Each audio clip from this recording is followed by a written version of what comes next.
Lucu-lucu banget ya perlengkapan makan ini. Kelihatan berkilau dan berkelas pastinya. Perlengkapan makan ini terbuat dari bahan porselen. Bahan serupa keramik yang proses pembakarannya berkali-kali sampai bendanya matang dan mengeras. Meski porselen populer di Cina, ternyata sejak tahun 1981 sudah ada loh pabriknya di daerah Tangerang, Banten. Wah. Bahan-bahan pembuatan porselen terdiri dari beberapa campuran bahan baku. Di antaranya potasium felspar, pasir, tanah putih, dan tanah coklat, dan bahan-bahan pendukung lainnya. Sebelum semua bahan dicampur, timbang dulu sesuai kebutuhan ya.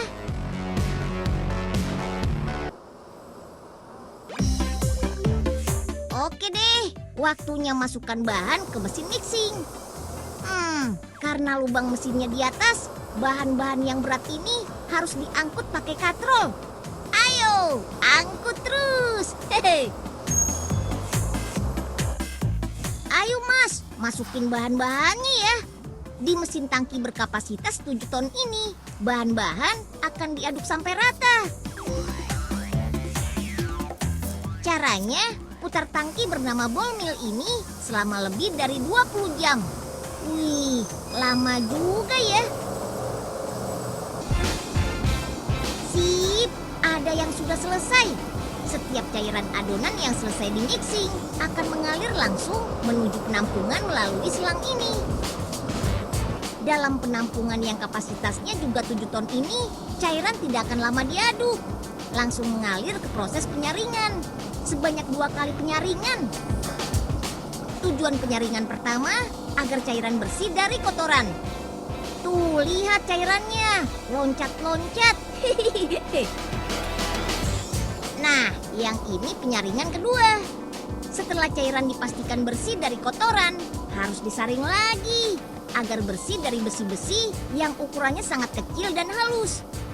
Ada sebuah magnet yang otomatis menarik besi yang terkandung dalam cairan. Jadi cairannya bisa bersih.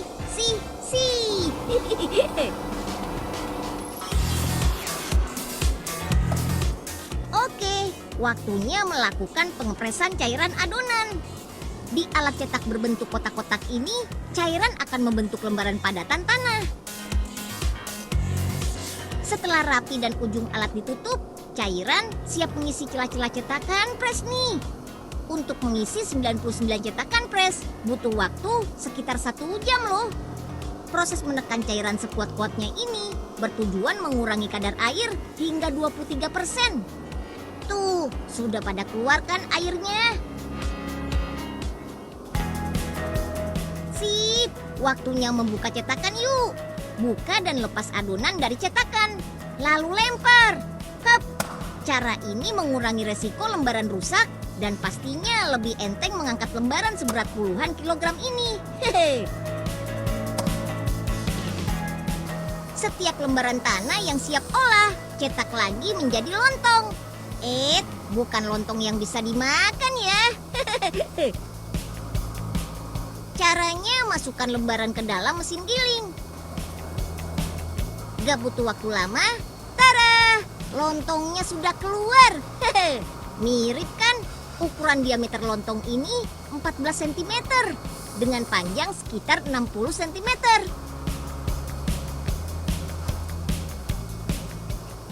Untuk proses mencetak alat-alat makan seperti piring, cangkir, gelas, mangkok, dan sebagainya, adonan lontong masih harus dipotong-potong menjadi lebih pendek.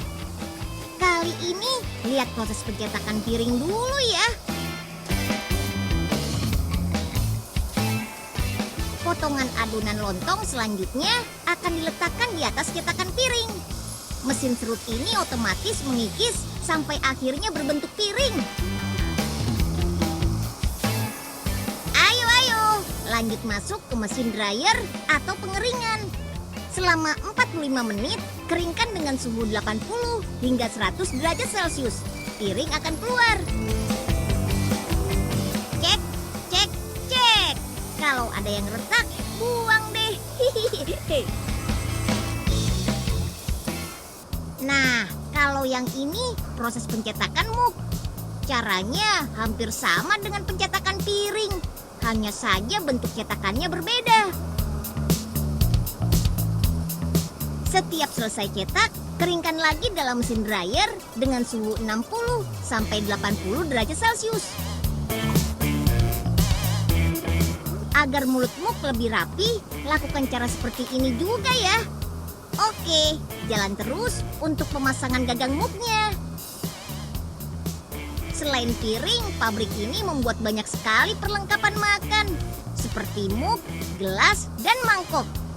Cara membuatnya pun sama, tergantung dari cetakan yang dipakai.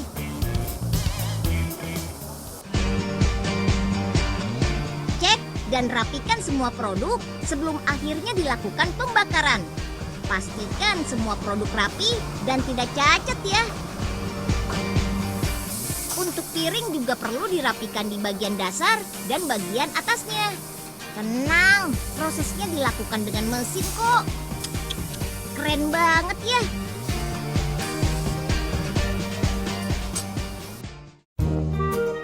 Ah, ini dia nih adonan lontongnya. Bukan buat dimakan tapi ya.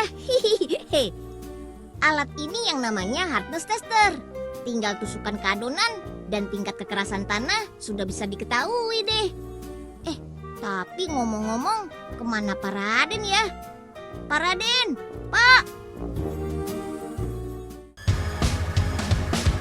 Ini nih proses paling penting dari pembuatan porselen, pembakaran. Tujuannya mengurangi kadar air dalam produk, sehingga lebih kering dan kuat. Selain itu, cat pewarna akan mudah menempel nantinya. Proses pembakaran ini dilakukan selama 1 jam dengan suhu tinggi 600 derajat Celcius. Ruang pembakarannya panjang juga loh, muat sampai 24 lori produk. Mewarnai produk beragam caranya. Proses dipping ini salah satunya.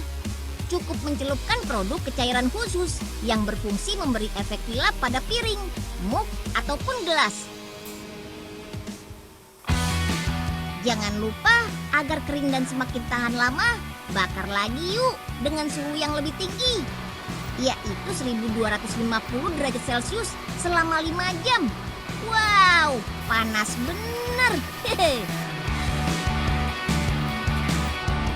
Cara lain membuat tampilan perlengkapan makan menjadi cantik, yaitu dengan menempelkan stiker khusus bernama dekalk.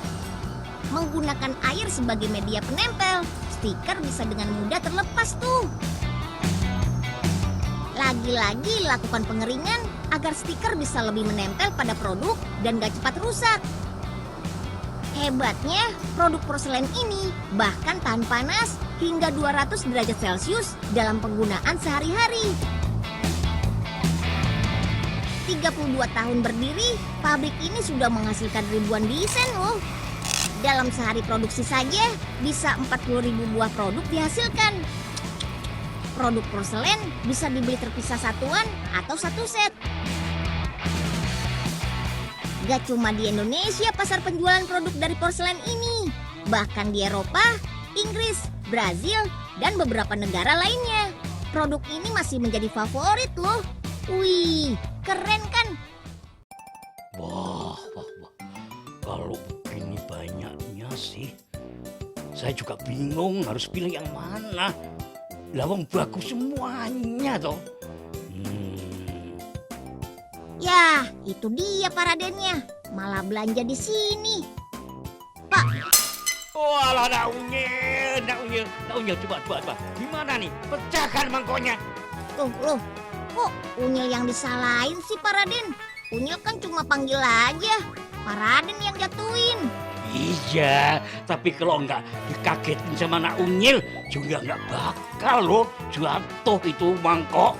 Pokoknya Pak Raden nggak mau ganti. Ya, salah lagi deh Unyil. Aduh. Hei, kalian ingat tidak? Kalau di negara Maroko kan ada perabotan dari fosil hewan masa lalu. Nah, di Indonesia ada apa ya yang seunik Maroko punya? Mau tahu? Kita bantu bapak-bapak ini angkat kayu dulu yuk. Ini dia yang seunik Maroko punya. Ini kayu berat banget karena kayu fosil. Tahu kan fosil? Pembatuan barang-barang dan makhluk hidup hingga jutaan tahun yang lalu. Tuh lihat, dari fosil kayu bisa dimanfaatkan menjadi benda-benda yang bernilai estetika tinggi. Nih, seperti meja, kursi, dan wastafel ini. Keren kan? Ada 2 tempat yang biasa ditemukan fosil-fosil kayu, teman. Selain di dalam tanah yang sudah terkubur selama jutaan tahun lamanya, ada juga fosil kayu yang bisa ditemukan di sungai. Let's go, kita olah fosil kayu yang beratnya 300 kg ini. Semangat!